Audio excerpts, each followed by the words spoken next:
So you have a bunch of ideas, but you just don't know how to implement them. You don't know which one to choose. And today we're going to get into how to choose the right idea and how to execute, because a lot of us get in that state of procrastination and we overthink things and sometimes we just get stuck. And I was there. I was there exactly where you were. These great ideas, but to execute them, I didn't feel like I had the right tools, the right systems in place so I can actually execute them at a high level, right? Because we always want to do things at the highest level, but you don't really have to start there. All you have to do, one, is look at the idea. When you have an idea, write it down and see if it actually aligns to your purpose, your goals. Does this idea help you get closer to achieving the goals that you truly desire? If it don't, you could just scratch. It's like it's a paper in your journal, and you grab it and you tear it up and you throw it out. So we have to see what we need and what we don't need, because it's like over 100,000 was 75,000 thoughts actually comes into our minds, right? It's probably more or less. And you want to choose what aligns to your goals and your purpose. All right. So if this thought, you have to see first, does this actually align to my goals and what I'm good at? Or is this something that I truly want to do and I'm not as good at as it? Is it something that I truly want to do and I'm not as good at it? How you really want to be.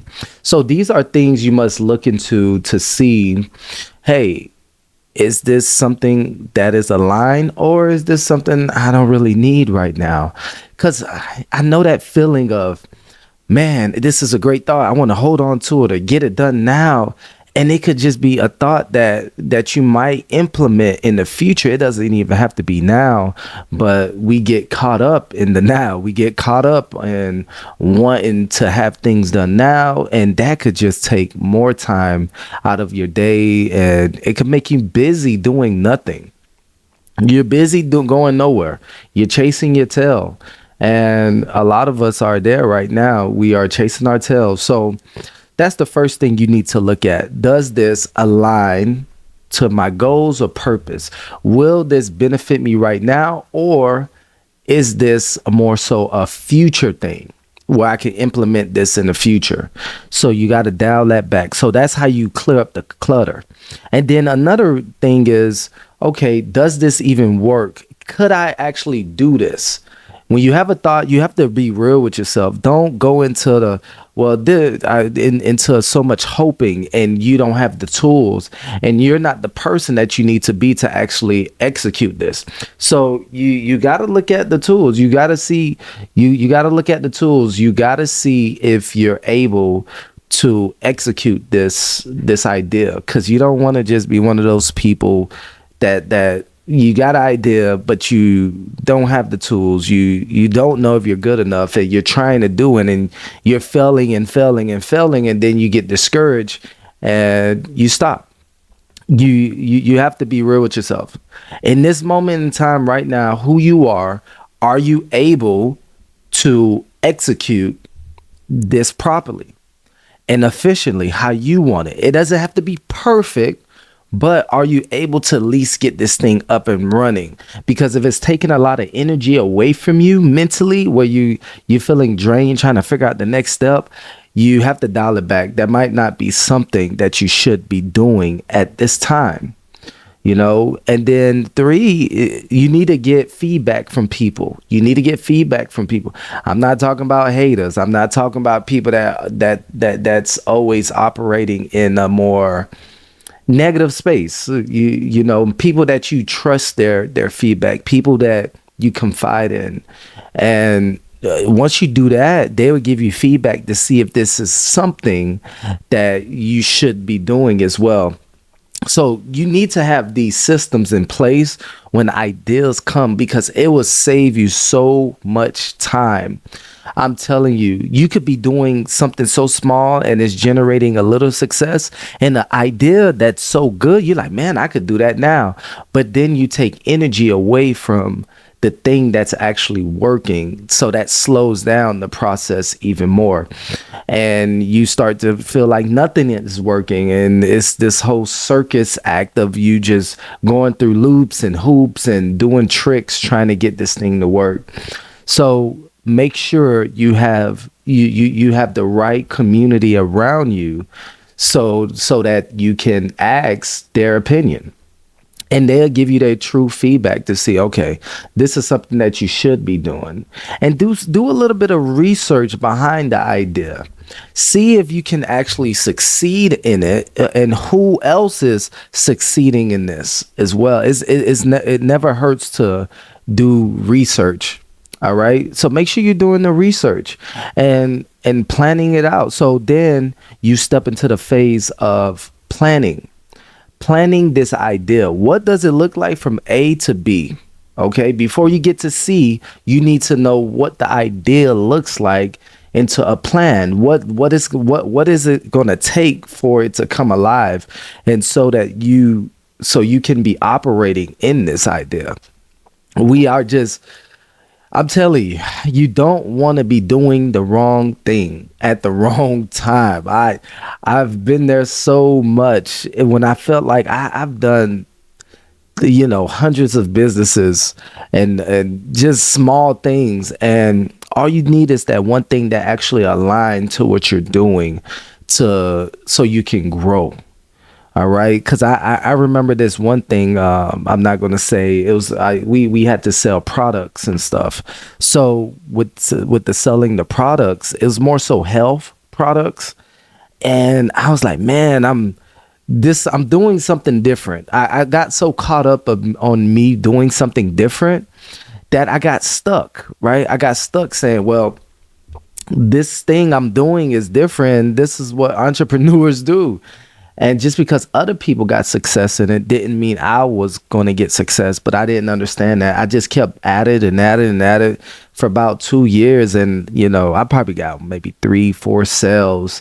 And I knew I was a good salesman, but it was just people wasn't into it. People wasn't into that particular product. And I understand, so it was lack of me doing research and actually seeing, are people having true success? Not one out of 20 people have success. No, I need to know 40% at least. I need to know like 30 to 40% of 100 people. 30 people are getting success or 40 people are getting success at this thing, because if it's just one person or two people, they know something they're not sharing with you. And I had to realize that they was just they had connections that I didn't have. And some people would just go to certain places and be around a certain group. They were in groups and communities. And it was after I left, I understood that that's what made them pop. It wasn't just they were knocking on doors. They actually had a community that wanted to support them from the jump. So they didn't have to do the more so groundwork. They used what was around them, and I didn't understand that, and I failed. And I kept failing until I decided to do something different. So this is what I mean about do your research. Do make sure you understand whatever product or whatever idea it is that you can bring down, or to just trying to help people. Make sure this thing is not going to have you just stuck in the basement, just don't know where to go, and you're so confused because you had so much hope. And when ideas come, it feels good when a good idea actually comes in. It feels amazing. I know the feeling. I still have that feeling now. And it feels amazing, but I have to be realistic with myself. I have to sit back saying, hey, Joseph, can you actually do this? Are you able to operate? Are you able to bring in the resources that you need so this idea to so it can be successful? That's the end goal. So those are questions you need to ask first before you just jump into something. Some of my clients is like they're doing 10 different things and they feel good about it. Like, I'm working so hard. I got 10 different things that I'm doing and they're not. I'm like, but what is your goal?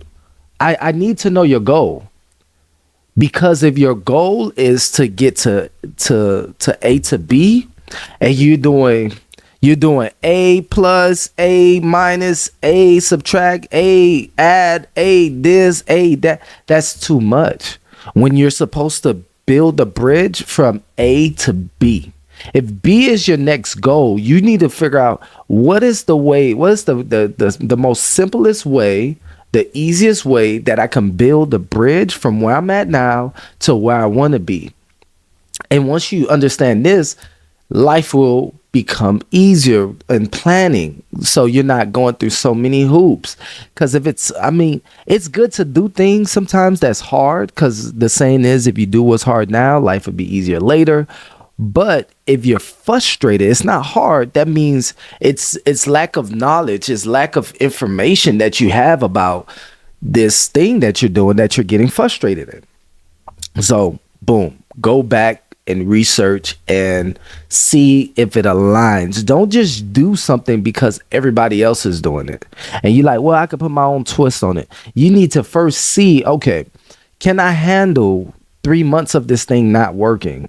Because if you have 3 months, time is precious. If you have 3 months to give, at least you have a plan. Like, okay, these 3 months I'm locked in, and if it fails, it's cool. It's cool. I know the next thing that I'm going to do. Make sure you write out a plan. Make sure you write out a plan, at least a 6-month plan when you're starting something new, because you have to go through those roller coasters of things not working straight off jump. Like, sometimes it's going to take some time. So you might get small little drip, like progress is becoming more progressive, and the growth is like small incrementals of just growths and step by step. So you got to make this plan, at least a 6 months plan, and half of those 6 months you need to see, okay, well, if it doesn't work, if it's slow, if it's working if it's working really slow, give it another 3 months and then make your decision. Don't make the decision to quit something after you started. You must first give it some time to gain traction. Whatever idea it is, whatever new thing that you are doing, make sure it's connected to your brand. Make sure it's connected to who you are as well. Because if you're doing one thing one day and then you're doing the next thing, people are just going to see like you're unstable in all your ways. You're not going to make any sense to nobody. So make sure it's consistent. Like, before you do it, you got to see, is this a part of my purpose here on earth, and is this a part of my goals, right? So you don't want to be a real estate agent and now you want to go and just document you playing basketball. It's like, oh, that's a good idea to document playing basketball. Maybe I can go get drafted somewhere. No, you got to choose one. It's either you're going to just be a real estate agent and you document basketball. See, it's different from if you were a real estate agent and then you begin to learn the laws about properties, right? By ownership, because it's connected to real estate. So you're teaching owners, before you buy a property, here's the things that you need to look out for.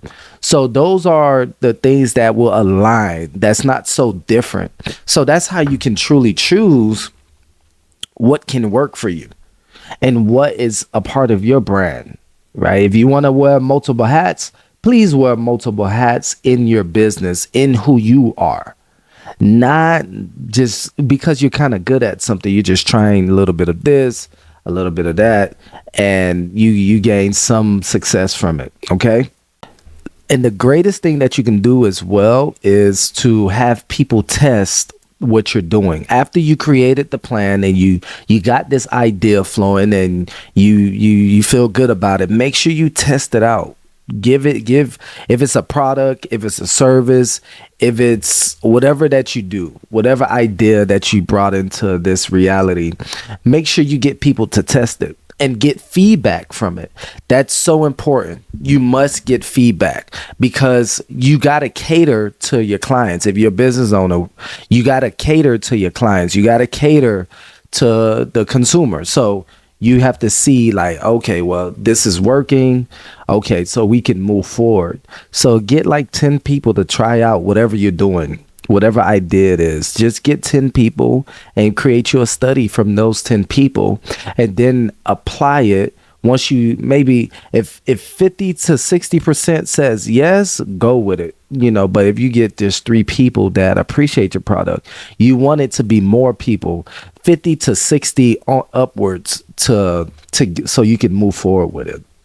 So that's what you can do if you have a bunch of ideas and how to actually implement those ideas, to see what works, so you don't waste time, guys. Life is short. Next thing you know, you look up and you're a senior and you probably didn't do no shots to my seniors, but we know life is winding down if you're 80, 90 years old. So you want to take this serious. You want to be mindful and be strategic with your time, the time that you put out there, right? Because you can't get it back.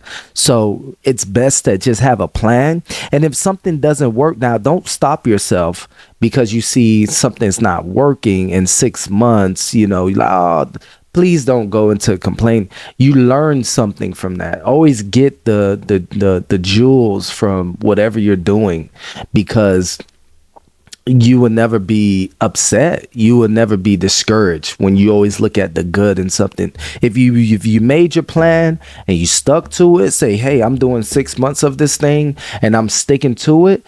Okay, you understand what you're doing for the next 6 months. It's scheduled, it's planned. You're not everywhere. Okay, so that's better than just being stuck with all these good ideas. So you begin to weigh out those ideas and make sure you write out all the ideas that you have. And like I said, make sure you're aligned to your purpose. Get some people, get some feedback, make a plan, and create this idea and bring it into this reality and bless those around you with this. So until next time, guys, I hope you enjoyed this episode. Make sure you like and share and subscribe. Until next time, peace.